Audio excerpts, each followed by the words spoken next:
Álvarez Romero, presidente de la Sociedad Andaluza de Medicina Psicosomática, va a presentar a nuestro ponente, el doctor Fernando Lora, que ha venido de lejos y entonces es una muy buena oportunidad para poder oírle en directo o presencialmente o a través de las ondas, pero lo tenemos aquí y entonces como si luego nos queda un poco de tiempo, pues hablaremos, se podrá poner un diálogo.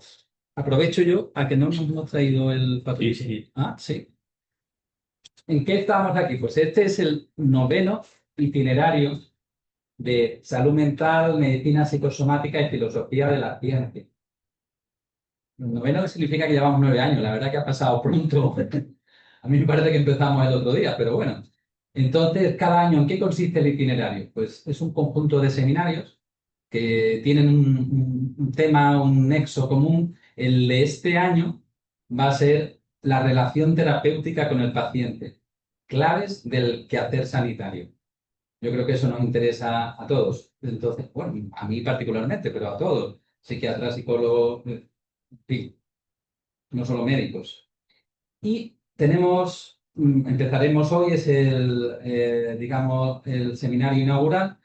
El doctor don Manuel Álvarez Romero presentará a nuestro invitado. El siguiente, voy a hacer solamente esto, acabaremos, serán 9 seminarios, cada itinerario son 9 seminarios, acabará en junio y el siguiente va a ser en octubre, el 23 de octubre, jueves. Le digo que de qué va, el título es Miedos y fobias en el cine. ¿Y tú a qué tienes miedo? Les digo que de ponente va a venir, yo no soy objetivo, mi amigo Julio, que es que ha sido director de la Semana Internacional de Cine Fantástico de la Costa del Sol muchos años, y es una persona que le encanta hablar de cine, es también muy divertido. Entonces, eso será el 23. Luego ya la siguiente ya será en noviembre, la relación con el paciente.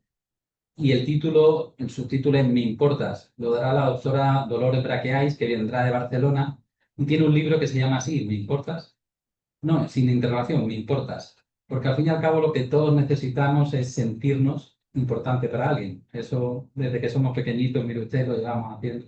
Bueno, hay otros días que ya serán, ya iremos ya después en enero, le iremos recordando. Entonces yo no me quiero entretener, sino simplemente que disfrutemos todos y le voy a dejar al doctor Álvarez Romero que haga la presentación de don Fernando Lora y yo ya me callo.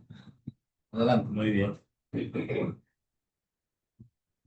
Pues muchas gracias a Fernando y Carolina, que están aquí para enseñarnos en torno a la persona y a la personalidad. Mejor dicho, la bipersonalidad. Y creo que os extrañará este tema. Nació en Heidelberg. Pedro. Me tienes que dar una clase de alemán, para yo. Y en la medicina antropológica y psicosomática esto es muy importante. Cuando hace 8 o 10 días, ¿no se oye? Acércatelo más. Es que no está encendido. Es que no está encendido. Sopla. Sopla aquí. No. Muchas gracias. Cuando hace una semana aproximadamente tuvimos un encuentro aquí en Sevilla y un paso y tal, y logramos animarles a que merecía la pena pues, tener este acto de inauguración del itinerario y en el fondo estaba deseando, pero no había tiempo. Entonces, pues ya fijamos esta fecha y completamos este tema. Estamos, pues Ignacio y yo, que estábamos presentes, que es hasta que nos dimos cuenta de que hace 4 años se celebró en Madrid un seminario Juan Ros Carballo, Medicina, Psicología y Antropología, donde intervenían 10 personas afines a Ros Carballo y en relación con toda la temática suya. Bueno, pues no estaba en Madrid Alfredo Lola, pero como era quien era el coordinador, el editor de este libro, publicó la ponencia de los que estábamos allí, y una más que se llama Bipersonalidad, un constructo de la escuela de Heidegger. Y claro, ya aquí hay una medicina antropológica, el personalismo, la clínica, la teoría, todo esto. Con mucho que nos enseñó y podríamos todavía aprender más en el extensísimo y muy cumplido. Yo lo tengo subrayado de hace 2 años. Lo subrayé cuando lo vi la primera vez. Bueno, pues el día de hoy es fiesta y celebración en la Sociedad Andaluza de Medicina Psicosomática. Y también es día de agradecimiento por la generosidad de Fernando, Carolina, y por su generosidad docente. Cierto, pienso yo, que he visto tantas veces estos días, que Andalucía ha rejuvenecido y remozado al profesor Lolas y a Carolina. Pues, están gozosos a la orilla del Guadalquivir, en la terraza del Hotel Doña María, donde hemos estado contemplando a los pies de la Giralda, en la orilla del Guadalquivir y, en fin, en el ambiente de toda Andalucía que han estado viendo en estos días. Yo conocí a don Fernando en un máster que se organizó en Barcelona vía online para España sobre la atención del dolor crónico, no farmacológica, lo demás, psicoterapéutica, fisioterapéutica, etcétera. Y coincidimos en dos charlas, una mañana a las 8 de la mañana, vía online, y ahí estuvimos charlando un rato. Luego no hemos tenido ocasión, sí, de hablar alguna vez, pero... Y todo eso ocurrió de la mano del doctor Fernando Martínez Pintor, que ellos, al venir a España ahora en este mes de septiembre, pues han venido con la ilusión de verle. Diría que de despedirse de él, porque tenía un cáncer, podía morir en cualquier momento. Pero lo que no se esperaba es que moriría, además, recién llegado ellos. No han podido despedirse de él. Pero Fernando es un amigo, un colega pata negra, reumatólogo, psicosomático, antropólogo, y falleció en Barcelona hace 13 días, primero de rezamos por su eterno descanso, hemos tenido muy en cuenta durante su enfermedad y después en la muerte.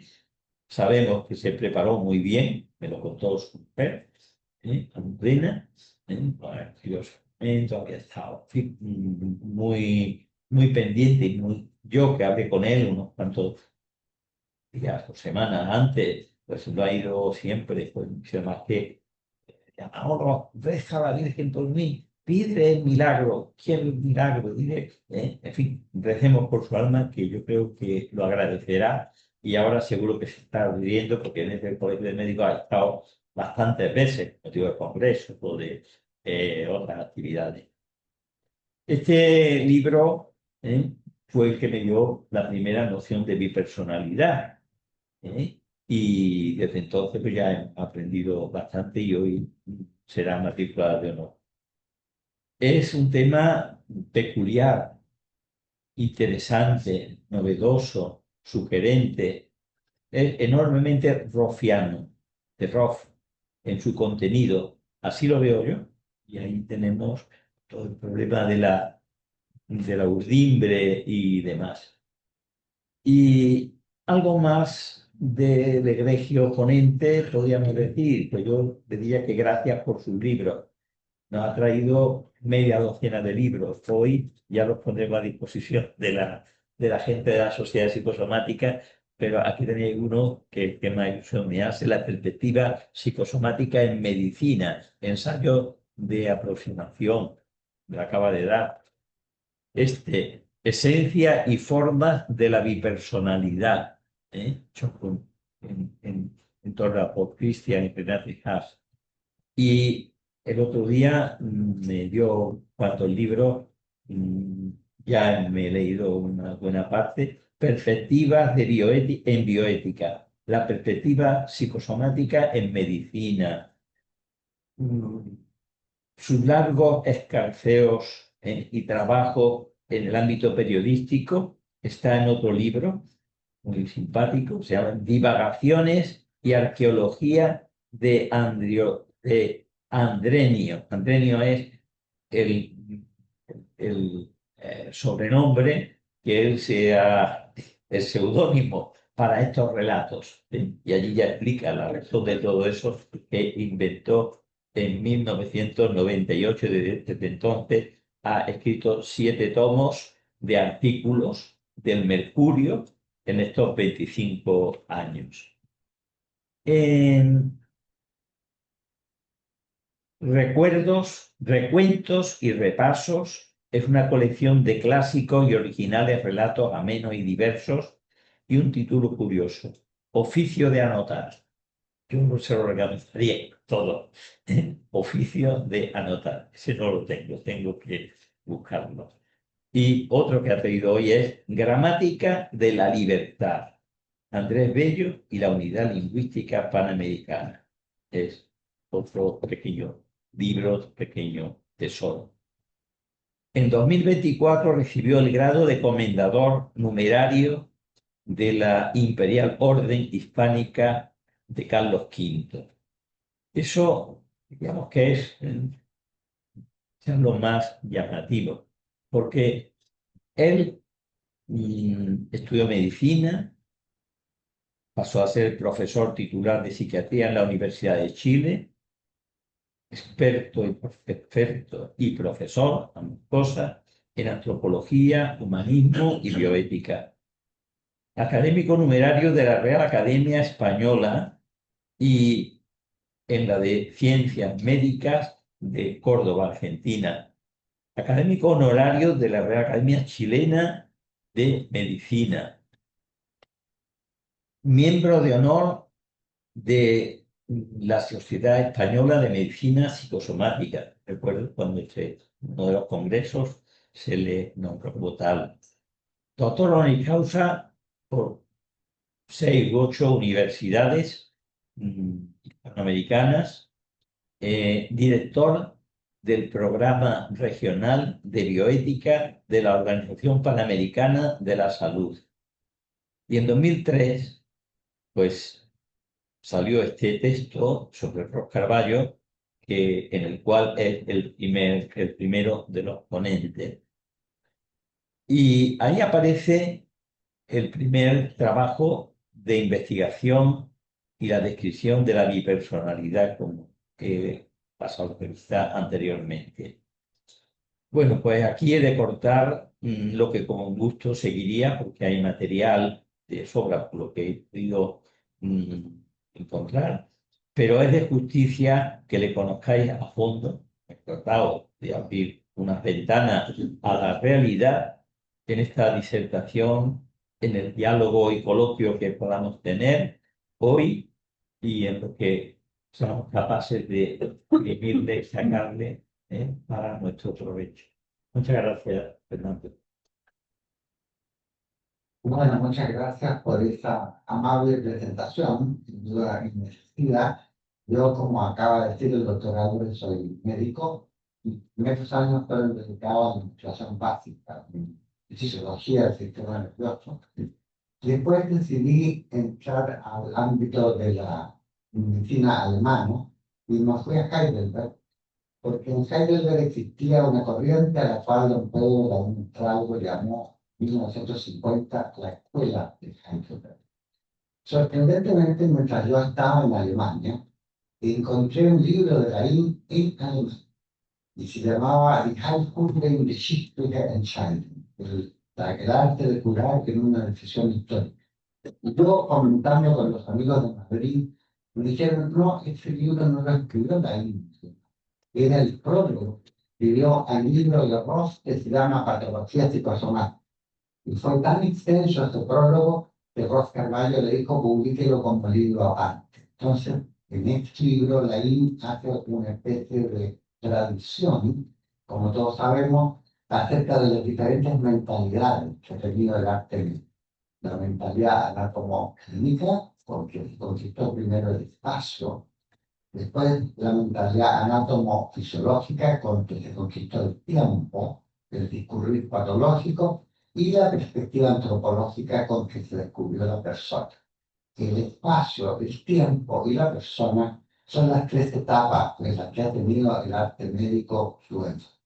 El espacio con Morgagni, como todos recordamos, la autopsia, el verbo por uno mismo, lo patológico, el órgano, la posición de Bichat, en la idea del órgano, y finalmente la célula con Rudolf Virchow. Virchow, el gran creador de la patología celular alemán, no solamente fue un gran investigador, fue también político. Virchow le tocó, como diputado de la época previa del Reich alemán, antes de que existiera, le tocó ver en Silesia la pobreza y el hambre, y entonces dijo, la medicina es una ciencia social. Y así como la política es la medicina de la sociedad, debiera serlo, la medicina es la política del cuerpo, una forma de decir. Bueno, Virchow descubrió la célula, inventó la célula en el fondo, y entonces tenemos el locus de lo enfermo en el órgano, en la célula, en el tejido. Después, el espacio fue conquistado por la fisiología alemana del siglo XIX. La fisiología es una ciencia que se fundó en Berlín en 1833, y el primer catedrático de fisiología fue Johannes Müller. Y Johannes Müller escribió el Lehrbuch der Physiologie, el primer texto que hubo de fisiología, diciendo esto es más que lo que había dicho Albrecht von Kaller, que la fisiología es la anatomía animada, la fisiología es el cuerpo, la función orgánica, el movimiento de los órganos. Y desde entonces la fisiología ha sido la base de la medicina científica, como hacía Claude Bernard, la medicina será científica o nada. Y la base de la medicina científica, donde Claude Bernard en ese famoso libro que se llama Introducción al estudio de la medicina experimental, dice la fisiología es el fundamento de toda la medicina.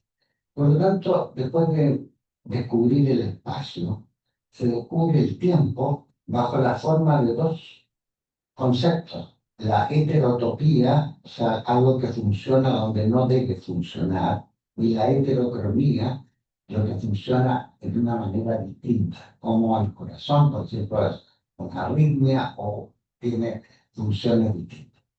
Por lo tanto, el último conquista de la medicina fue la persona, y la persona existió en realidad, probablemente nunca tuvimos una concepción de persona hasta Freud. 1895 es un annus mirabilis de la medicina. En 1895, Röntgen describió los rayos X, miró a través del cuerpo. En 1895, Iván Petrovich Pavlov describió por primera vez los reflejos condicionales. Y en 1895 se publicó el libro de Breuer y Freud, que son los estudios sobre el estético, donde así como Röntgen hizo transparente el cuerpo, Freud hizo transparente el alma a través de la escucha, del oído, el psicoanálisis, ¿verdad? Bueno, cuando uno toma esto en cuenta, el espacio, el tiempo y la persona, se da cuenta que lo patológico no existe en un solo campo semántico, no existe en un solo discurso. Existe el discurso de sentirse enfermo, lo que en inglés llaman illness, tener una enfermedad, que no es lo mismo, en inglés llaman disease, y ser considerado enfermo, que en inglés dicen sickness. Resulta que entre que yo me siento enfermo, el experto no siempre me diagnostica una enfermedad en un catálogo con títulos, sobre todo en la psiquiatría tenemos el problema de denominaciones, y puedo no ser considerado enfermo por otras personas. Entonces, estos tres discursos raramente coinciden. Cuando yo llegué a Heidelberg, la intención mía era conocer lo que el maestro Laín había llamado la escuela de Heidelberg. Y voy a dedicar 5 minutos a describir qué es esto que Laín Chango llamaba la escuela de acción. Laín se preocupó y era un gran conocedor de la medicina alemana, igual que Rothbard. Rothbard, distinto de Laín, no tuvo una carrera académica como el que tuvo Laín, que llegó a ser, como todos sabemos, doctor del Liceo de Madrid, ¿verdad? Cosa que después ya renunció, pero Laín decía bien, esta escuela empieza con un hombre muy importante que era Rudolf von Krell. Krell fue un clínico de los de la primera época de comienzos del siglo XX que por primera vez reconoció la importancia del psicoanálisis para la medicina y reconstituyó el viejo aforismo hipocrático: no hay enfermedades sino enfermedades. La clínica psicosomática, la clínica médica hoy día de la Universidad de Heidelberg lleva hoy su nombre, Rudolf von Krell. Entonces Krell creó una especie de escuela con dos discípulos importantes. Uno fue Richard Siebeck, y Siebeck lo que introdujo en la medicina de su época es más de lo que hoy llamamos la anamnesis. Siebeck inventó la medicina biográfica, que consiste en suponer que las personas no solo enferman en un determinado momento de su vida, sino que enferman por algunas circunstancias particulares que existen en la vida de las personas. Entonces, la biografía de las personas es más que la biología de su cuerpo. Y ese fue el aporte de Richard Siebeck. Y la figura culminante de la escuela se llamó Victor von Weizsäcker. De hecho, hoy día tenemos una sociedad que lleva su nombre, Victor von Weizsäcker, porque él inventó, por así decir, la única idea genial que está en la mitad de la escuela de Heidelberg es por qué precisamente ahora, por qué precisamente a mí y por qué precisamente de esta forma me ha venido esto que llamamos enfermedad. Esas son las tres preguntas que... Entonces, Weizsäcker, igual que quien lo sucedió en la cátedra, que fue mi profesor, Paul Christian, fueron soldados. Les tocó estar en el frente oriental en la época del Reich, en la ciudad de Breslau, que era lo que los alemanes llamaban una fortaleza, igual que Estrasburgo. Los Festung, con fines del Reich, no se abandonaban. Sería solamente el caso. Entonces mi profesor me contaba que ellos dejaron Breslau cuando el ejército rojo estaba a unos 5 kilómetros.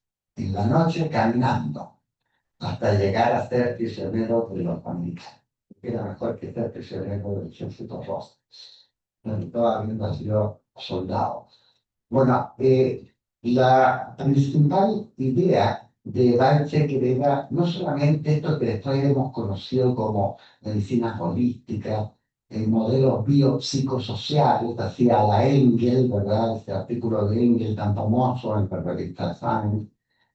No, lo que él quería era una especie de multidimensionalidad del ser persona que se manifiesta a veces en lo pático, que es el sufrimiento, que no siempre es patológico. Todos sufrimos todos los días, pero no todos sufrimos patológicamente.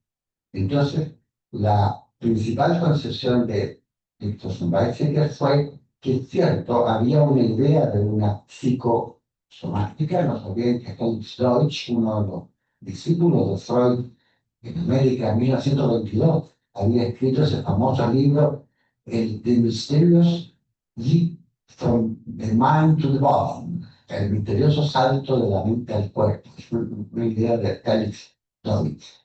Entonces, para Weizsäcker la idea de la integridad del sufrimiento humano no reconoce los límites de lo que es cuerpo y lo que es ni alma ni espíritu. Entre paréntesis, en la tradición alemana existen dos palabras que se parecen pero que son completamente distintas. Una es alma, que dicen Seele, y el otro es espíritu, que dicen Geist. Y hay un famoso psicólogo, Ludwig Klages, que habla del Geist als Widersacher der Seele, o sea, el espíritu como contrapuesto al alma. Todos sabemos que las buenas almas no siempre coinciden con un gran espíritu.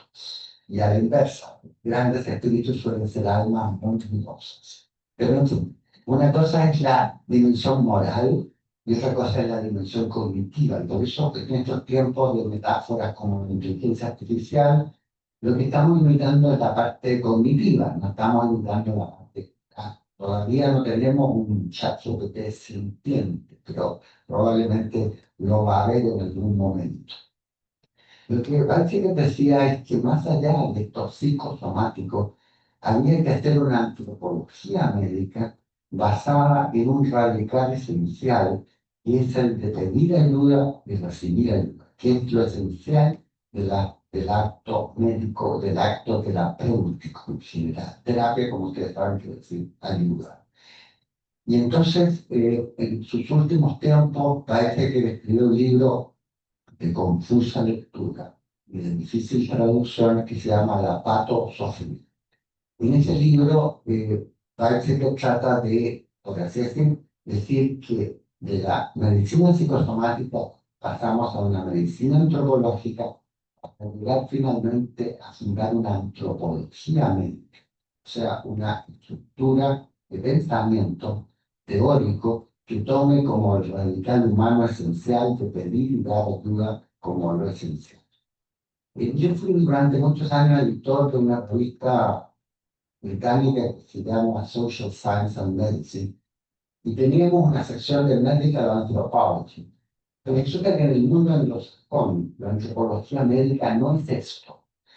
La Medical Anthropology para los anglosajones es la de los determinantes epidemiológicos, los determinantes culturales de la salud, pero en la lengua alemana la antropología médica tiene una connotación filosófica. Y por eso, cuando hablábamos con mi profesor, una cosa que para mí al principio era muy alienante sobre patología teórica, yo decía, esto es una patología teórica, es una patología que no tiene nada que ver con lo que nosotros vemos y tocamos. Bueno, nuestro Weizsäcker, el que heredó su cátedra en la universidad, fue mi profesor, Paul Christian, y yo junto con hacer un homenaje a él, quiero recordar de nuevo a nuestro gran amigo Fernando Martínez Pintor, bajo cuya presidencia yo fui nombrado miembro de honor de la Sociedad Española de Medicina Somática, porque con Fernando Martínez Pintor hizo él, también el intento de formar un núcleo de estudios de antropología iberoamericana. No es el primero ni va a ser el último, pero quiero hacer un homenaje a su entusiasmo y a su intención de lograr esto.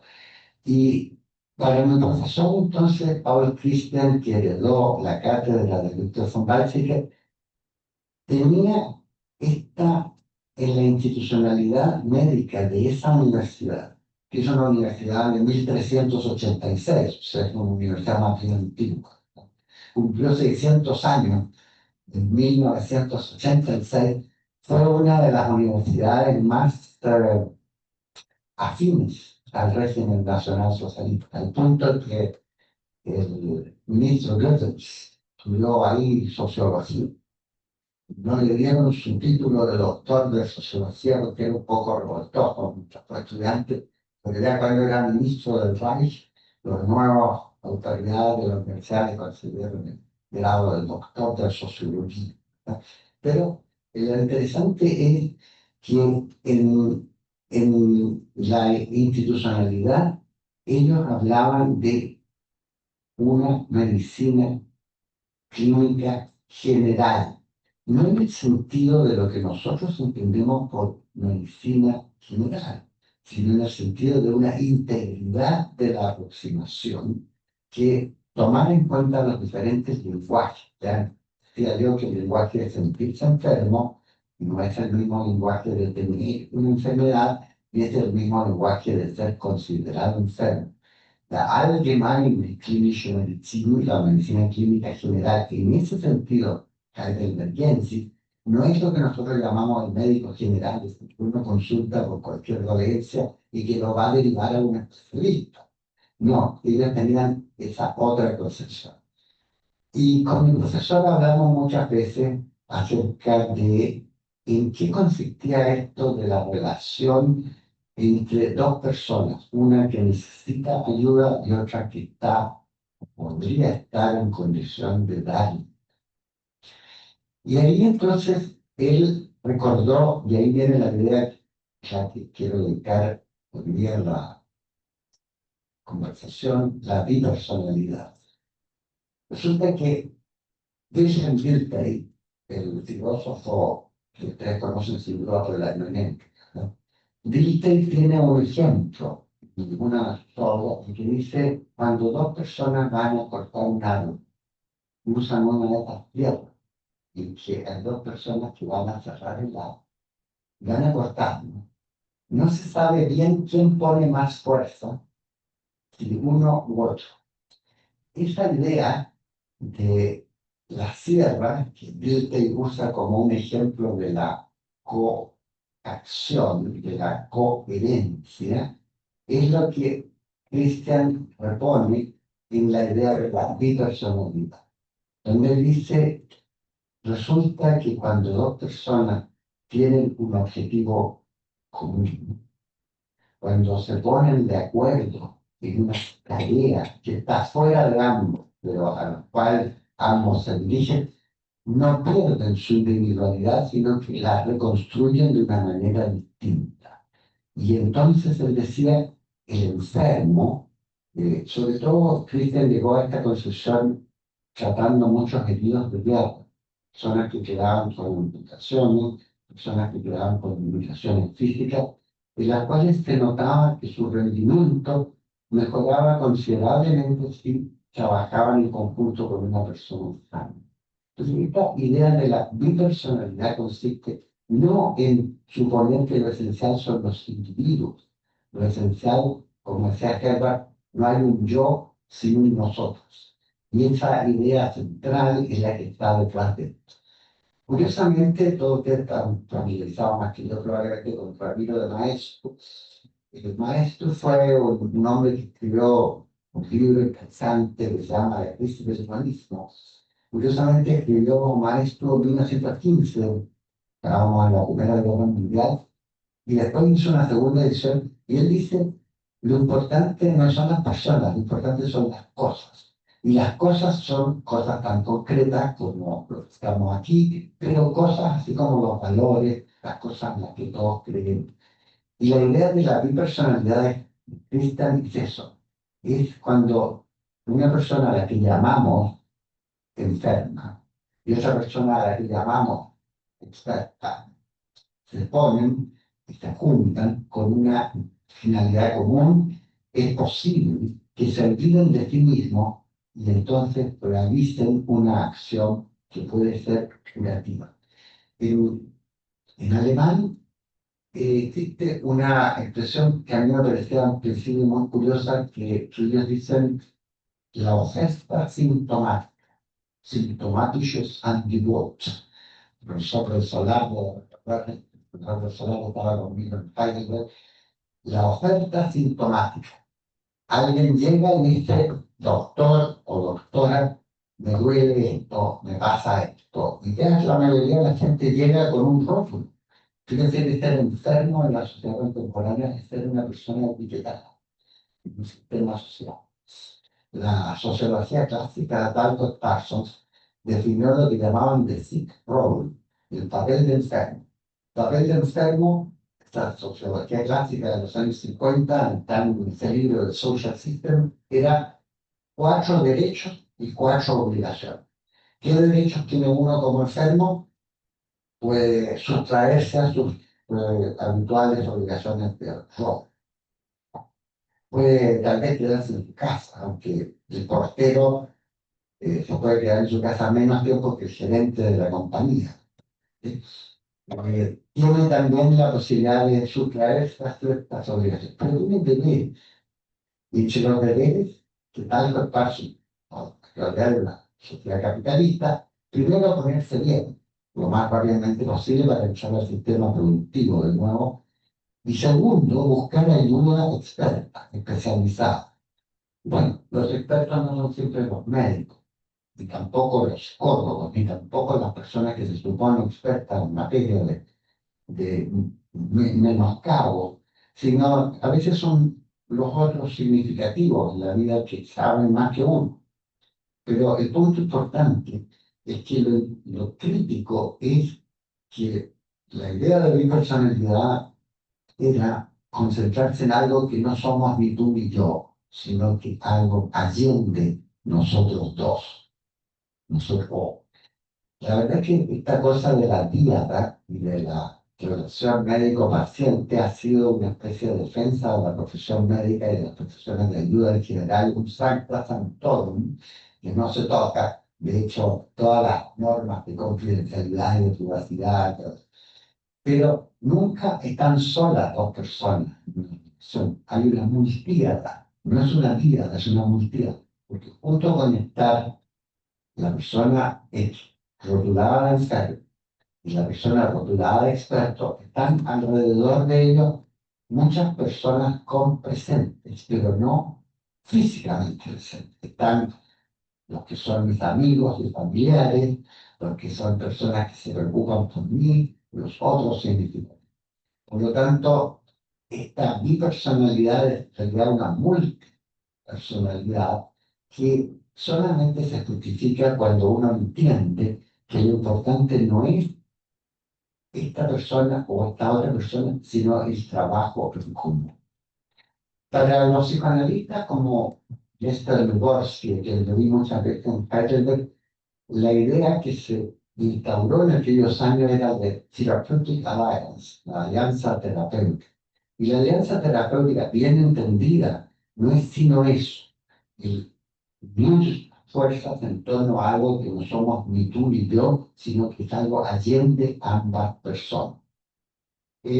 Christian, en su libro Esencia y Forma de la Bipersonalidad, recoge lo que para esta gente de la escuela de Heidelberg era el filósofo más influyente de su época, que era Max Scheler.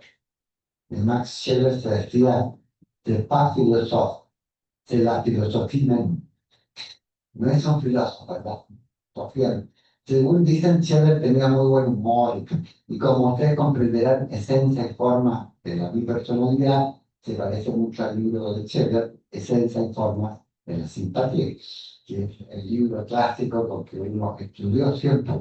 Además, mucha gente dice, Max Scheler, que fue junto con Carl Löwit el inspirador filosófico de la Escuela Antropológica de Heidelberg, escribió en 1915 un libro impresionante que yo lo suelo citar, que se llama El genio de la guerra y la guerra alemana, donde Scheler defiende la guerra como una potencia del espíritu alemán que va a unificar a la nación. Una idea bien prusiana. Y después, todo, no vamos a recordar aquí las cosas que pasaron, pero lo interesante es esta idea. Y entonces, en la idea de la bipersonalidad, lo que Paul Christian quería era decir que lo importante, si bien las personas son importantes, lo importante es el trabajo en común. Y ustedes recordarán lo que decía Hipócrates. Hipócrates decía, existe la enfermedad, existe el enfermo y existe la enfermedad. Existe lo que ambos van a hacer juntos. Y Valent, Michael Valent, con toda esta idea de terapia para los médicos, también pensaba en esa misma noción. Lo importante es el trabajo en común, el definir en conjunto. Y hoy día con esta más bien perspectiva transaccional que tenemos de las relaciones entre expertos y no expertos, cada vez más derruida por las redes sociales, porque hoy día la gente consulta al doctor Google antes de ver a cualquier médico. Google sabe más que cualquiera de nosotros. Y cuando yo tengo que saber de un fármaco, probablemente también preguntaré. Entonces, la idea era que no es central solamente las personas que participan, sino aquello que en común van a acometer. Y eso que en común van a acometer puede ser el restablecimiento de la salud, el restablecimiento del bienestar, que no es lo mismo que la salud, wellness, well-being, no es lo mismo que salud, y el trabajo en conjunto. Y lo que hoy día presenciamos en los sistemas de salud, por eso Christian quería fundar con esto una sociología médica, era que nos hemos, como el mismo Laín decía, los pacientes se nos han vuelto impacientes. Ya nadie le cree a los médicos. La compliance con las indicaciones terapéuticas es tan bajo en algunos países y bajo algunas circunstancias que no existe esta idea de que estamos en el mismo trabajo en conjunto. Por lo tanto, yo diría que la idea de bipersonalidad, no voy a desarrollarla porque está en este libro que le he dejado al doctor Álvarez, es eso. Lo importante no son las personas, por mucho que en esta época respetemos tanto los derechos humanos que en todas partes del mundo son violados sistemáticamente. Si no, no sería necesario escribirlo, ¿verdad? Si todos los respetáramos, no sería necesario hacer declaraciones universales. Y por lo demás, los países islámicos nunca reconocieron la declaración del año 48 de Naciones Unidas. Tuvieron su propia reunión en el año 91. Y lo que llamamos derechos humanos ahora se ha expandido tanto y se ha hecho tan universal que hoy es derecho, cualquier deseo o necesidad relacionado por un texto. Eso es hoy día un derecho. Entonces la gente dice, tengo derecho a la salud.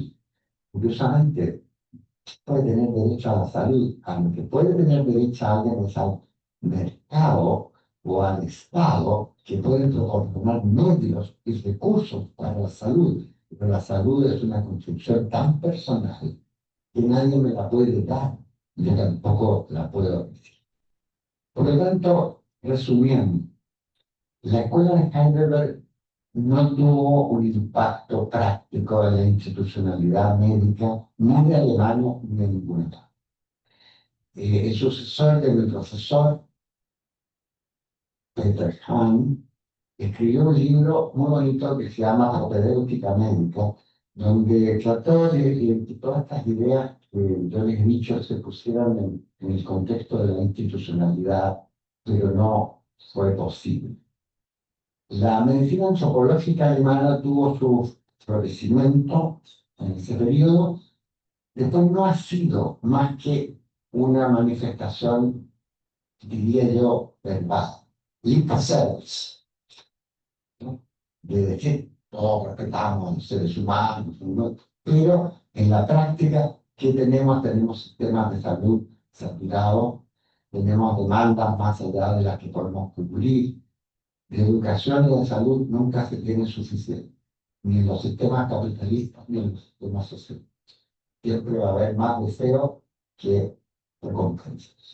Por lo tanto, lo que yo quiero hacer es simplemente llamar la atención a que esta idea de la bipersonalidad, que podría ser una fuente de reflexión, tal vez nos ayudara a superar las contradicciones en que nos encontramos a menudo cuando trabajamos en sistemas de salud, como en todo el mundo ocurre, no a veces no disponemos de los recursos suficientes y no es culpa nuestra que no estén los recursos.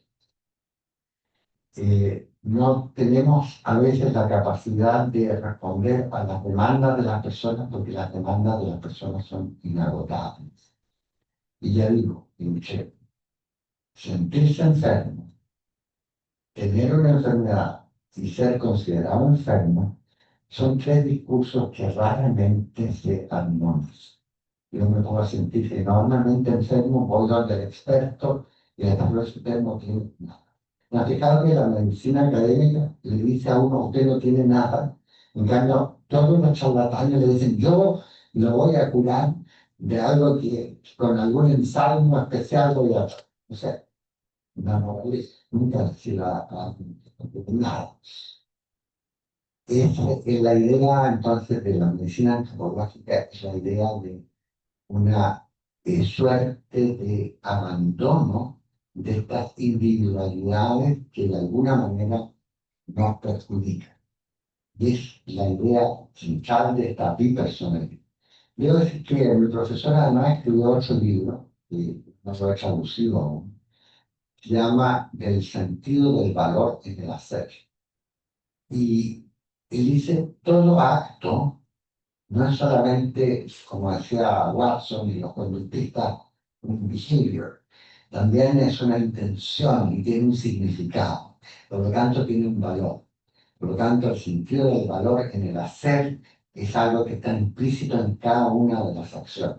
Y por eso, cuando uno entra en una relación bipersonal, como la que se supondría que tendría que existir en un sistema de salud, más allá de la salud individual, es realmente una constitución valórica de la acción. No es en vano que yo de la psiquiatría haya pasado a la bioética, porque la bioética es nada más que otro de los paradigmas, no voy a usar la palabra paradigma que está demasiado. Laín decía mentalidades. La mentalidad bioética hoy día es la mentalidad que supone la complementación de la mentalidad anatomoclínica, de la mentalidad anatomofisiológica y de la mentalidad antropológica. Hoy día tenemos la mentalidad bioética, que es la forma de ser dialógico, de tener una ética dialógica.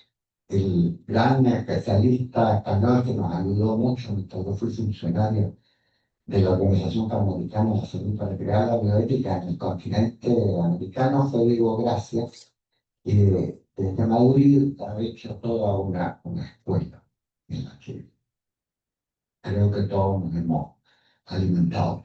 Muchas gracias por la atención.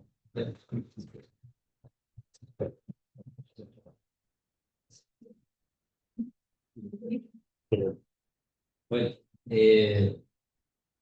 decíamos, a las 6:30 va a ser pronto. Teníamos que haber empezado a las 4 porque aquí queda mucho, mucho, mucho por decir. Esto nos ha dado unas pinceladas, pero verdaderamente yo creo que hay un espacio pues, para el diálogo y para preguntarle y poder, ya que tenemos la suerte de tenerle hoy con nosotros, poder oírle y seguir aprendiendo. ¿Tú quieres comentar algo? No, yo quiero dar cuerda y para ello empezaré Vale, con una sugerencia. ponte. Dale. A mí me ha gustado mucho esa referencia al papel que Laín asignaba al médico y al paciente. Decía, abundando un poco más en lo que ha dicho Fernando, el médico, perdón, el paciente es una persona que tiene necesidad de ser curado, que tiene que arreglar cosas en su vida. Y el médico es otra persona que tiene la necesidad de ayudar, la necesidad de aportar eso. Por tanto, es un disfrute ejercer la medicina, la psicología, las ciencias de la salud. ¿eh?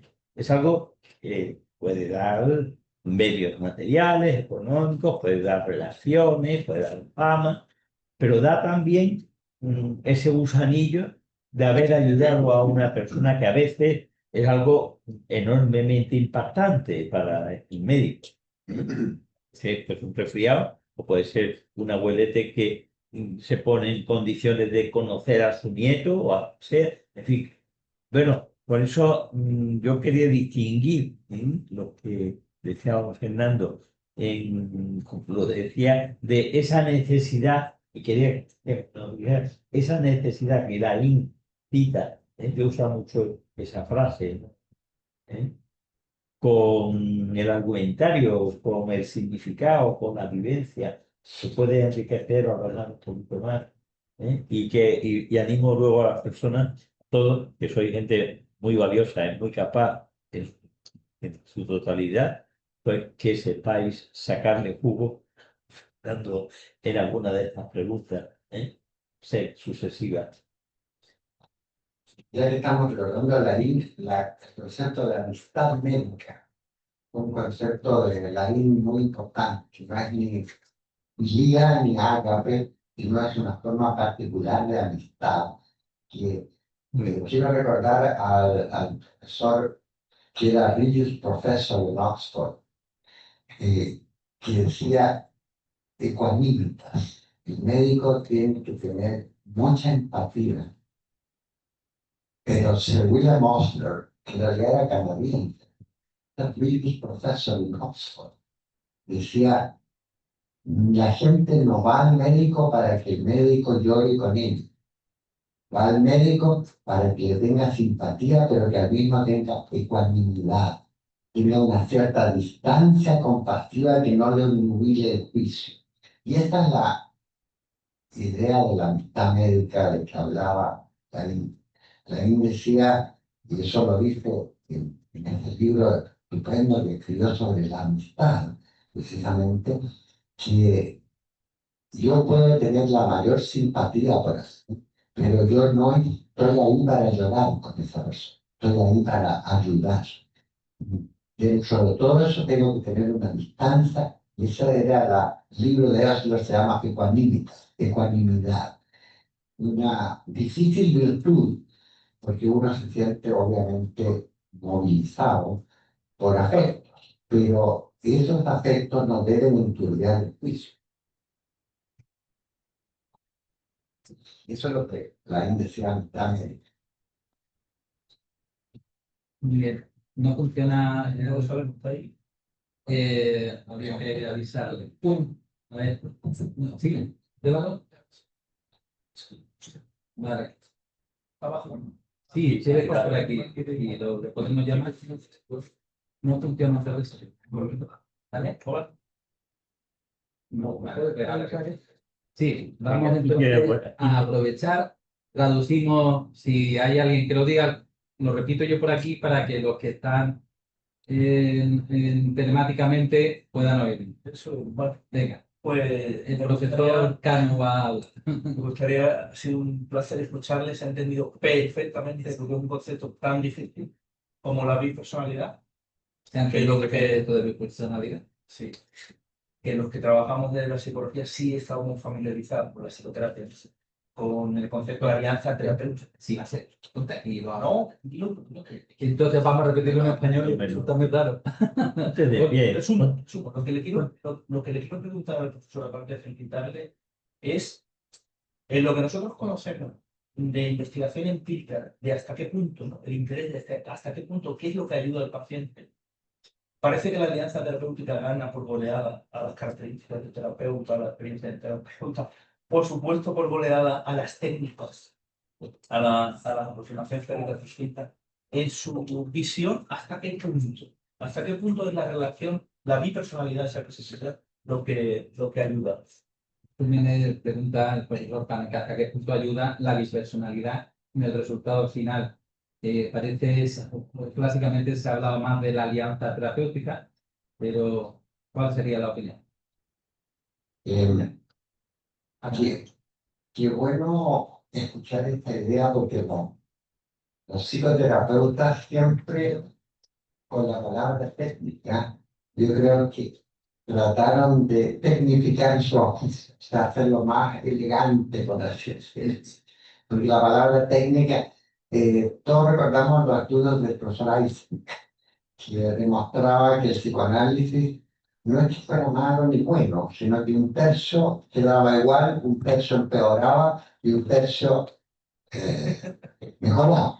Y eso también se demostró en el Instituto de Berlín, que el psicoanálisis pese a la expulsión de los judíos de Alemania siguió existiendo. De hecho, un primo de Göring era el director del Instituto de Tiefenpsychologie, de Psicología Profunda en Berlín. Lo que alguien quería decir es que independientemente de lo que la gente dijera la técnica, lo que importaba era la relación. Y esa relación, el propio Freud nunca fue leal a sus propios principios. No podría decir que cuando uno lee, por ejemplo, Ana O, el caso de Ana O, que era Berta Appelkamp, no se podría decir que fuera neutral en su relación con esa, fue la persona que trató con Breuer, ¿verdad? En los estudios de ustedes. Esta neutralidad del analista, yo creo que en la práctica nunca existió realmente. Y la idea de la técnica, después vinieron todas estas cognitive behavioral therapy y todas esas cosas que, por cierto, funcionan en determinados contextos. Y depende de cuáles son los fines de esa terapia. Si uno quiere que la gente sea feliz, probablemente las terapias no lo van a hacer más felices. Pues, pero si uno quiere quitarle un síntoma, que es mejor que el trastorno obsesivo compulsivo con una buena terapia conductual funciona de todas maneras. Seguro que yo durante algún tiempo, mientras estaba en Heidelberg, justamente hacíamos estudios de análisis del contenido verbal. Y teníamos un método que había desarrollado el profesor Louis Gottschalk de la Universidad de California en Irvine. Es un método que se llama Content Analysis of Verbal Behavior, donde uno podía medir en el lenguaje hablado o escrito la hostilidad, los distintos tipos de ansiedad, 6 que conocía él. La primera es ansiedad de separación. El deterioro cognitivo. Y nos dimos cuenta que lo importante del proceso no era la aplicación de un protocolo ni de una técnica, sino era como en el juego del ajedrez. El abrir con una defensa india lleva inmediatamente a una respuesta que eso es lo que hay que aprender. Cómo jugar bien el ajedrez, más que tener rígidas eh, indicaciones. La industria farmacéutica nos ha acostumbrado hoy día a los protocolos, ¿verdad? Los protocolos como usar la nitramina o cómo usar el bupropión.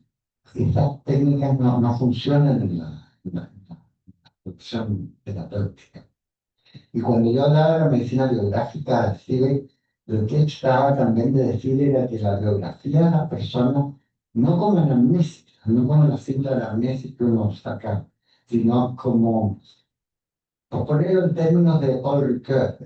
Ricoeur dice que en toda narración hay una etapa pre-narrativa, una etapa narrativa y una etapa post-narrativa. Él lo llama mímesis. La mímesis 1, la mímesis 2 y la mímesis 3.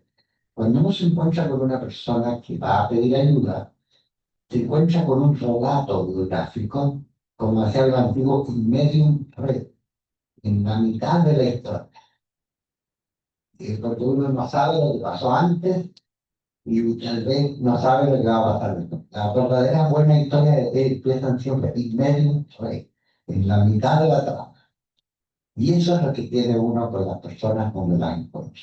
Tienen una historia detrás que a veces ni siquiera saben que la tienen y tienen una historia delante que es la que uno tendría que contribuir a formar. Gracias por su atención. Muy bien. A ver. Muy bien, ya tenemos micro y como no hay miedo, y no, mientras lo van pensando, yo aprovecho, que estoy aquí al lado. Una amiga, que es la doctora Celia Sales, portuguesa, ella es psicóloga, y entonces tenía la idea de hacer un estudio sobre en qué momento se produce la curación en terapia. Y entonces, bueno, cuando me preguntó, yo le dije, por supuesto que me parecía que era imposible, que tal. Cuando estaba yo en el tribunal de su, lo primero que hice fue pedirle perdón, porque lo consiguió.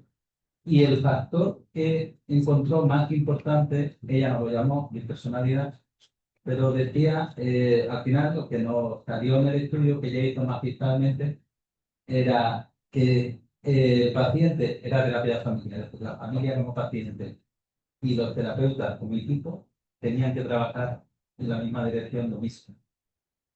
Eso parece de perogrullo, pero ella lo demostró, que en el momento en el cual se trabajaban conjuntamente, funcionaba. Eso sería mi personalidad. Yo creo que uno el nombre de mi personalidad nos sirve para muchas cosas, porque después se puede expandir también a la multipersonalidad, ¿no? Freud decía en este libro sobre el análisis profundo, dice, la terapia termina cuando todos se dan cuenta que el análisis es interminable. Entonces, la relación con la persona es lo que verdaderamente termina perdurando. Y esa es una relación que marca para siempre a las personas cuando entran en alguna relación. Pero lo central de la personalidad es precisamente no detenerse en los individuos, sino detenerse en la tarea común. Y esa tarea común es la que debe ser acordada. Illness negotiation es la otra palabra clásica que hacía el profesor Kimball de Chicago. Así como hay el sintomáticos Angebot, la oferta sintomática, la negociación de la enfermedad. La negociación de qué nombre le vamos a poner a lo que te está pasando. Y ese nombre es crucial, porque una vez que uno da un nombre, lo llamamos diagnóstico, ¿verdad? Las personas que han rotulado una persona diagnosticada, una persona rotulada en un sistema social, al punto tal que la próxima vez que va a ver a un experto dice, yo soy un caso de úlcera, yo soy un caso de trastorno obsesivo compulsivo. Y este diagnóstico es identidad. Hoy día, ¿quién le preguntan a uno? Le preguntan el nombre, le preguntan tal vez la profesión, y esto le preguntan de qué tal. Son indicadores de identidad. Mira, mira, te van a pasar el micro. Sí, si quieres el nombre. Hay dos palabras clave.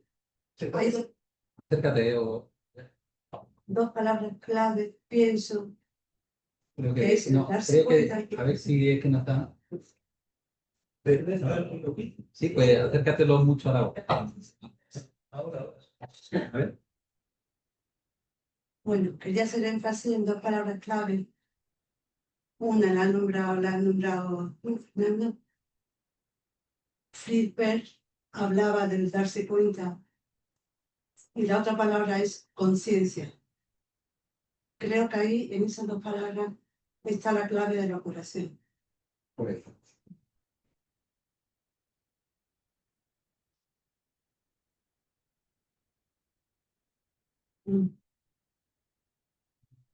Creo que decía que dos palabras, no sé si se han oído, que era darse cuenta de Friedberg y conciencia, que no sé si va relacionado con Y algo. conciencia. Tomar conciencia.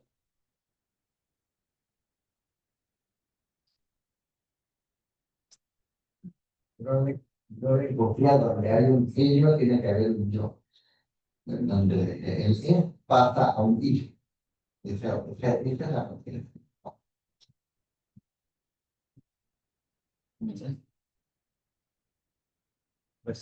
A ver si tenemos suerte con el micro.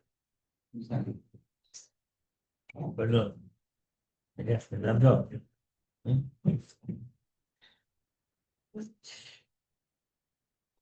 Bueno, no sé si... No. Ahora sí, sí. ¿Sí? Sí, sí, Sí.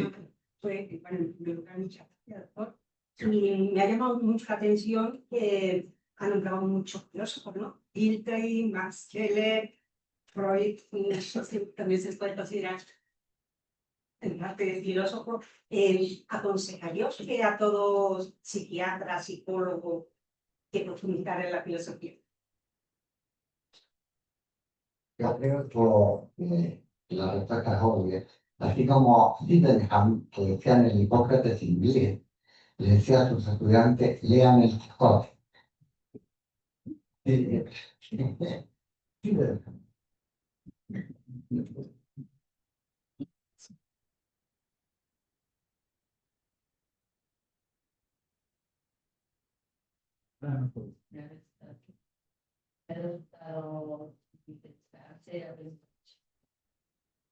Pero me gustaría saber su opinión, porque ha diferenciado el bienestar de la salud. Y según la OMS, el estado de salud, el estado de bienestar, físico, psíquico, social. Me gustaría mucho que un poco no, aportar un poco, completar para entender esa. La definición canónica de la organización, un completo estado de bienestar físico, psíquico, espiritual, ¿verdad? No existe. Es como un orgasmo permanente.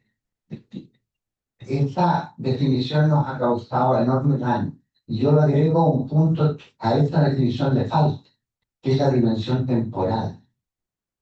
No solamente está sano porque siente en plenitud de sus potencialidades, sino también porque cree que mañana lo va a estar. Esa dimensión pronóstica, anticipatoria de la salud, le faltó a los que hicieron esta definición de la OMS del año 48, que además tiene la dificultad de que no existe. ¿Cuándo está alguien en un completo estado de bienestar físico, psíquico, espiritual? La vida consiste, como decía Ortega, consiste de reverencia. Entonces, los antiguos eran más sabios, decían, la salud es un neutrum, es un estado neutro. Y neutro quiere decir que tiene altos y tiene bajos. Entonces, cuando la gente dice, tengo que tener salud, por eso es que muchas veces preferimos hablar de calidad de vida más que de salud, que es un concepto mucho más flexible porque tiene varias dimensiones. Por lo pronto siempre es subjetivo, es multidimensional, complejo, dinámico. Dinámico en el sentido de que lo que a mí me hacía feliz cuando tenía 10 años, probablemente me sigue haciendo feliz cuando tengo 70, pero no por las mismas razones. El chocolate que me gustaba a los 10, tal vez me guste a los 70, pero no por las mismas razones. Cicerón en Senectute dice, la naturaleza que es sabia nos quita los placeres, pero tan sabia que nos quita el deseo de tener placer. Entonces, en el caso de la salud, como esta definición la gente lo toma como, primero, esta parte que yo digo que falta, que es la parte proléctica, la parte anticipatoria. Yo no solamente estoy sano porque hoy me sienta bien, sino porque supongo que mañana también voy a estar. Esa parte diacrónica le faltó completamente a los que hicieron esta definición. Y segundo, ese estado de completo bienestar no existe. Yo no conozco a nadie que todos los días se sienta realmente contento física, psíquica, espiritual y de todo, totalmente. Por lo tanto, creo que podemos tener, hoy día tenemos toda una industria del wellness, ¿verdad? Sentirse bien. Nos hemos dado de cosillas para sentirnos mejor, o que no es lo mismo que well-being. Wellness es ser bien, el well-being es estar bien. Pero el tema es que el concepto de salud necesariamente es un concepto valórico. Estar sano en Kuala Lumpur no es lo mismo que estar sano en Manhattan. En primer lugar, por las condiciones de la calidad de vida posible. Segundo, porque lo que en una cultura se considera anómalo, en otras culturas puede ser completamente aceptado. La cantidad de veces que uno se queja, y siempre hay una diferencia de género acá. Estoy usando la palabra género en el sentido de una diferencia basada en el sexo, pero mucho más sofisticada que el sexo. Géneros hay mucho más que dos, cuatro, cinco. Ese LBGT tendremos que agregarle más líneas para. Pero las mujeres se quejan más que los hombres en distintas culturas, pero se enferman menos. Entonces, lo que yo decía antes, el discurso de sentirse enfermo no es igual al discurso de tener una enfermedad y ser considerado enfermo. Creo yo que esas son las diferencias centrales. Por lo tanto, hablar de salud como una cosa en abstracto o como un objeto que se compra, se vende y se transa es complejo, por no decir erróneo.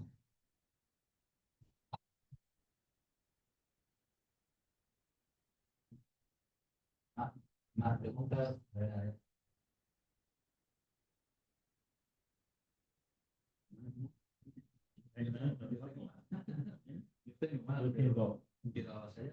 A mí me llama la atención perdón.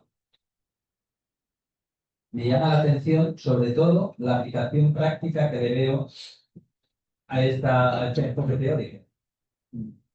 Bueno, desde tal Carlson, pues lo has comentado, todo lo que viene de la sistémica, todo lo que viene, pero tiene una aplicación práctica enorme. Lo de la negociación. En cualquier psicoterapia es necesario el poder, de cualquier acto sanitario, médico, psicológico, el ponerse de acuerdo.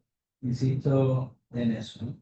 Es importante entonces no solo la alianza terapéutica en el ponerse de acuerdo, pero no sé si intuyo, citando a filósofos, que hay algo más.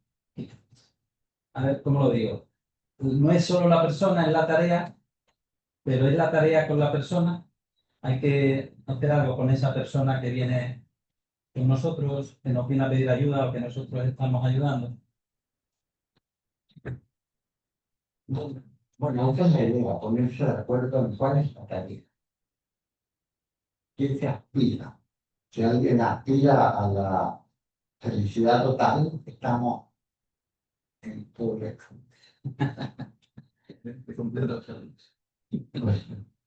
Pero claro, esa idea es que se pongan de acuerdo en unos fines accesibles, posibles y racionalmente obtenibles.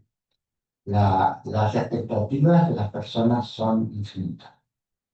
Creo que una de las principales tareas que uno tiene es poner límites a las expectativas infinitas. También una idea de salud como este orgasmo permanente es una cosa que nos impide estar sanos. Lo peor que puede tener uno es la expectativa de la felicidad total. Y la gente confunde la felicidad con la salud. Mi entrevista que me hicieron en un diario que acá en España se llama Diario Médico, dice eso y recibí bastantes comentarios.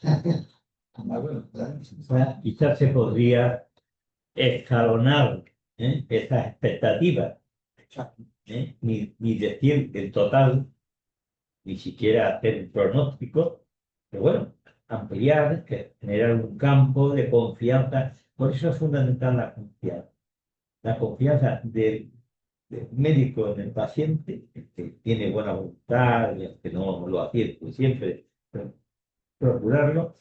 Y esto me recordaba a mí lo que en el Congreso de Medicina Psicosomática Hispano-Portugués que hubo en Badajoz hace 3 o 4 años, pues yo ahí aprendí mucho en una sesión en la que una psiquiatra o psicóloga no recuerdo bien, portuguesa explicó algo que a mí me ha servido mucho en estos años, y lo he promovido, y es que decía, cuando te encuentras con un paciente, pues tienes que saber y decir y manifestar, y creo que tiene mucha eficacia.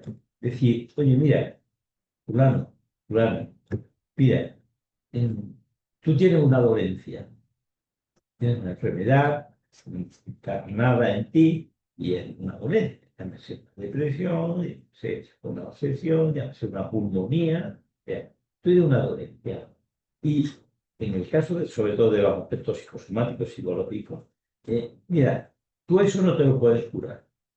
Tú no tienes capacidad para conocimiento de medios. Tú no tienes el remedio para eso. Es necesario que tú te prepares para curarte de eso. yo tampoco lo tengo. Yo no puedo curarte sin ti. Si tú tienes un arañazo, se le anestesia y se le cura, pues sí, no ha intervenido para nada. Pues evidentemente sí, ha tenido que colaborar. Pero yo no tengo los medios. Tú solo tampoco. Es necesario el encuentro. Eso que ha sido el objeto de casi toda la conferencia, ¿no? Hace falta ese encuentro, ese chispazo. ¿eh? Diríamos, una vela, se me ocurre ahora mismo por primera vez, una vela o un velón, pues tiene capacidad de encenderse. El mechero también, pero es necesario el encuentro. Y que el encuentro sea físico, porque si no, no. Yo creo que eso tiene mucho que ver con lo que estamos hablando, de esta relación, de esta bipersonalidad. Bueno, yo creo que hemos de agradecer Mira, ahí. a mi ahí. A ver, Joana. A ver si No suena. A ver, no lo oigo. No. Sí, exactamente. ¿Puedo ponerlo en rojo? Cerca, Venga, pues repite. cerca de. Joana, Cerca de eso. Ven. Sí, pero él lo dice. Venga, pues yo lo que pasa. Venga. Soy Joana, soy psicóloga clínica, con bastantes años de experiencia en cuanto Psicóloga clínica con años. No es simultáneo.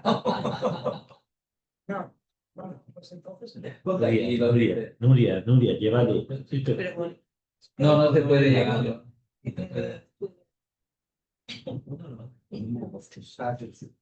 Venga, hombre. es que no quiero estar. Nuria, No pasa. mira. Ponte. No, pero se dice no se puede quitar. yo, mira, no lo quiero. Aquí, sí. Pues, hablando de esta personalidad que se construye, hablando de esta personalidad que se construye, hablando de esta La mano, personalidad que se construye con la alianza terapéutica, yo creo que hay que considerar primero la actitud del terapeuta, que pueden ser de tres maneras, para simplificarlo. Puede ser una actitud, tanto del médico como del psicólogo, una actitud un poco diferente. Y eso no facilita. Puede ser otra actitud, como se hablaba aquí, de confluir con el paciente, confluir demasiado con el paciente y orar con el paciente. Tampoco. Pienso que la mejor actitud es la de acogimiento, acoger a la persona, decir las cosas que hay que decir con el método científico siempre, pero el acoger a la persona. Después también creo yo que hay que considerar las características de la personalidad del enfermo. Porque si el enfermo tiene unas características, por ejemplo, perezoso, la pereza es una enfermedad que no está considerada en la nosología psiquiátrica ni psicológica, pero o es perezoso o es impulsante y otras, es poco inteligente, no está por lo que está. Esto es muy difícil que un médico, un psicólogo pueda llegar a esta persona. No digo que sea imposible, pero que le va a costar muchísimo llegar a eso, para que se pueda llegar a construir esta personalidad, esta alianza terapéutica. Pienso yo que hay que considerar todas esas características. No sé, ustedes qué pueden decirme algo. Bien. Yo creo que Manuel, está tocado. Creo que sí, que hay que estudiar estos planos, los distintos enfoques, y vamos a imaginarnos una iluminación con varios focos, y entonces, pues, si hay uno que no, si el individuo se pone una cortina, un sombrero o lo que sea, Por eso es importante la clarificación, pero claro, eso es muy difícil. Es decir, porque si eres claro y expedito, asustas o tocas el amor propio y cierra puertas, ¿eh? Paciente. Si eres complaciente y dando coba, pues mm, curas la herida en vez de con agua oxigenada, con agua del grifo, ¿eh? Que no sirve, etcétera, ¿no? Por eso hace falta una formación humana, ¿eh? Hace falta una formación médica, una formación filosófica, antropológica, para ser fisioterapeuta, podólogo, auxiliar o lo que sea, ¿no? Incluso hasta para ser forense, como le ocurre a aquella doctora que está en el fondo. Se puede, hace falta esta característica para ser forense. Pero yo iba a decir una cosa. Pues te va a tocar acerca de doctora Rich. Venga. Se oye, Pues suena bien. se oye, se oye. Sí, pero de fuera no lo oye. Diga que Te digo que estamos hablando aquí un poco de la comunidad de una consulta médica, ¿no? En el sentido de que, bueno, hay muchos psicólogos, psiquiatras, pero a medida que iban hablando, me iba acordando del libro que estoy leyendo ahora mismo, que se llama Lluvia Pequeña, de Green, no sé si lo conocen. Es uno de los mejores libros de la actualidad de la relación médico-terapeuta con la persona que está en la UCI con una disección de la aorta y lo está pasando fatal. Y hay una relación mala con una de las enfermeras.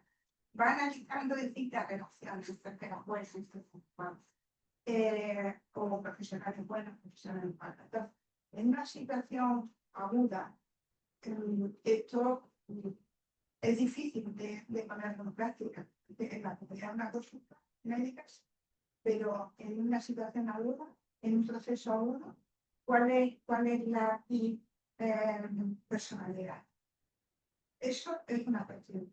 Otra cuestión sería, si me han encantado cómo ha ido haciendo el recorrido por la medicina, la base clínica, fisiológica, fisiológica, fisiológica y antropológica.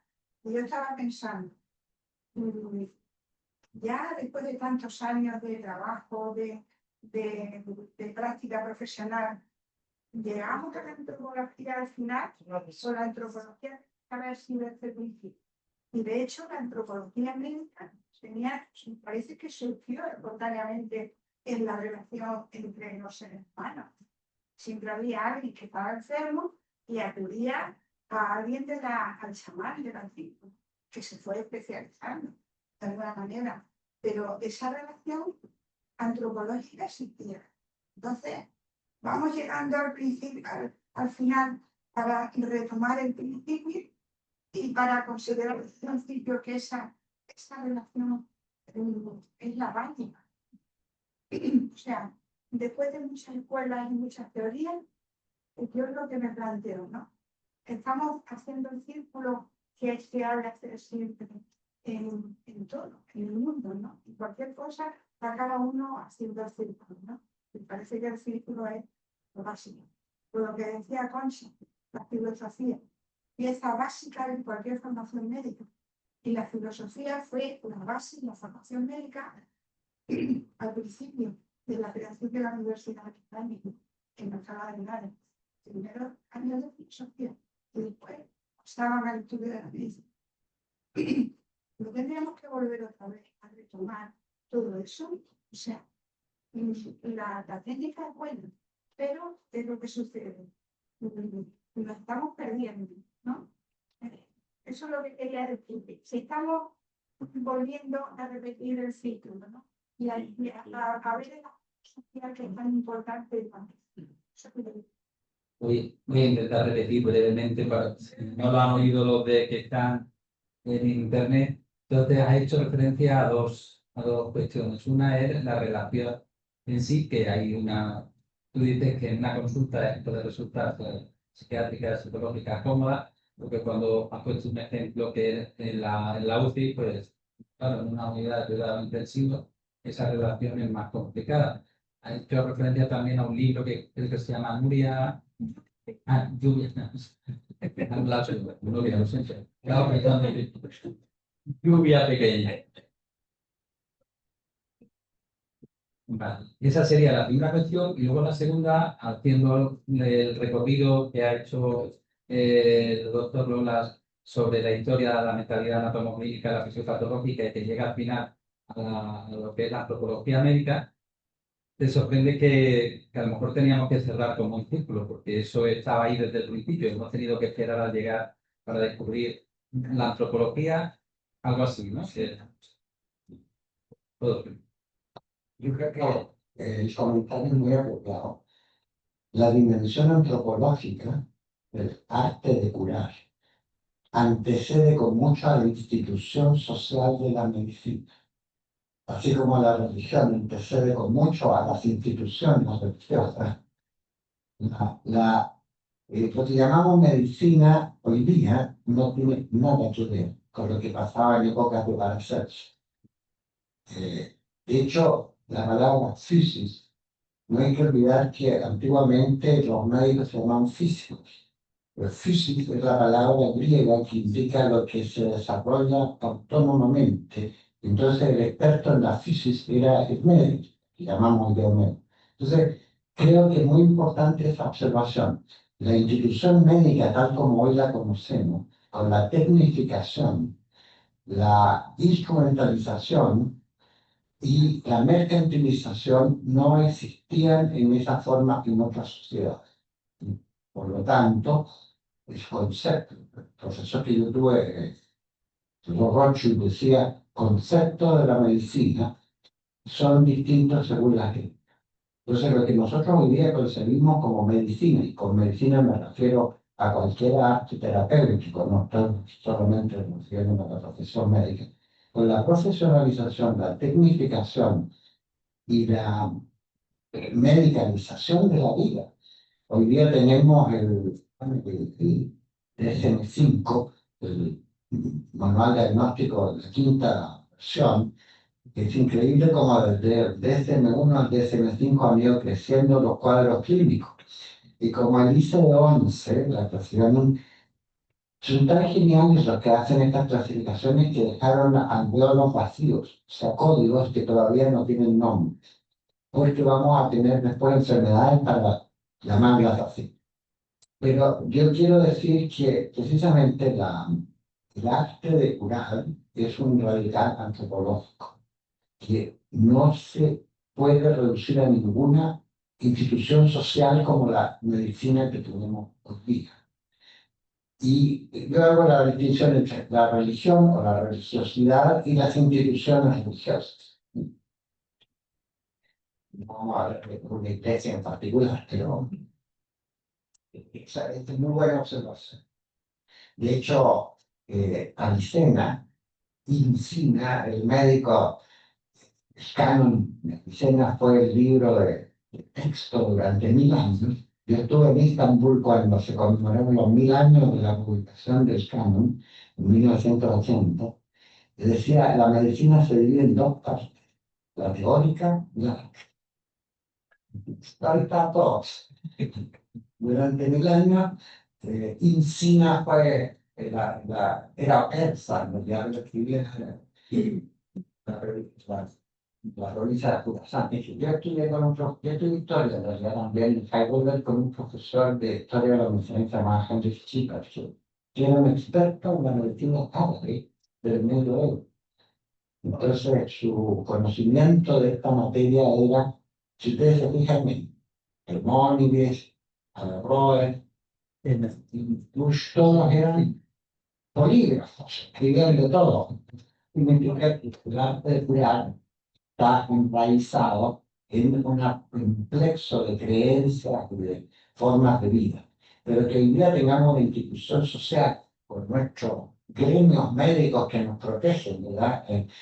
Los colegios de médicos están hechos para protegernos de los que son, de los que abusan de la profesión, sin ser, sin tenerlo. ¿no? Y de los que están dentro también. Y decía la doctora Dicha, entonces la necesidad de, creo yo que ha comentado, sí, y antes lo ha dicho Concha, de estudiar filosofía dentro de lo que sería una buena práctica sanitaria en general. Bueno, si ustedes recuerdan a Kant, ¿cuáles son las tres facultades mayores? La teología, la salud del alma; el derecho, la salud de la sociedad; y la medicina, la salud del cuerpo. En ese famoso libro, El conflicto de la facultad. Eso es erróneo, claramente erróneo, ¿eh? Lo de Kant. Que no nos dedicamos todo al cuerpo, sino a la persona. ¿Eh? Ahí lo que ha dicho también María Ángeles, que ha puesto el remate por las nubes, bueno, Concha, capaz de la filosofía, yo, a mí me dio psicología en primero, segundo de carrera de medicina, un catedrático de filosofía, el profesor Arellano, en que, ¿no?, que lo que hizo fue hacer un estudio filosófico básico, y más que otra cosa, ¿no? De carácter, personalidad y tal. Pero me sorprendí hace unos años cuando, hablando con otro médico, me dijo: yo soy profesor de una asignatura en la Universidad de Navarra, Pamplona, que se llama Filosofía para Médicos, ¿no? Y que es una asignatura de todo el curso, quizá comprendes hasta la que estamos. Bueno, pero tenemos que acabar porque sé que hay algo, hay que estudiar, ¿eh? O sea que muchas gracias, don Fernando, muchas gracias a vosotros. Y creo que esto va a poner muy alto el listón, ¿eh? Si tú que eres el próximo, ¿eh? Tú que vas a hablar de las fobias, va a hablar el día, ¿qué día? Bueno, el 23 de octubre, jueves, traeremos a Julio Pérez de San Román y a Isabel Y a ti, Franco. y a mí, También para hablar de ¿y tú a qué le tienes miedo? eso. ¿Eh? Y tú, Sin comentario, ¿qué ¿no? le tienes miedo? Era de fobias. Era hablar de miedo, de fobias y de cine, sobre todo. Bueno, Muy pues bien. yo no quiero despedirme de aquí sin darle el Pero no, tienes que agradecimiento. decirlo del libro. Que ese libro no se bueno, puede vender porque este tío es muy... Se presentará un libro que se titula ¿Y tú a qué le tienes miedo? Que ese libro se regala, porque Julio y Isabel, que son los que lo han editado, siempre quieren hacer cosas en pro de la cultura, pero que no sea económicamente gravoso. Entonces no sé cuándo traerán una caja. Entonces lo digo porque los que estamos aquí que vengan pronto para coger el libro, porque los últimos se quedarán sin libro, no se los... Y luego habrá cócteles que siempre vienen bien tomarse algo. Pero yo creo que va a ser un día divertido para vernos el jueves que viene. Que tú de los vecinos de coger dos. Uno para el profesor Lola, ¿eh? Y el tuyo. Bueno, si se apunta también, pues sería estupendo. Pero vamos a darle el fortísimo aplauso que se merece.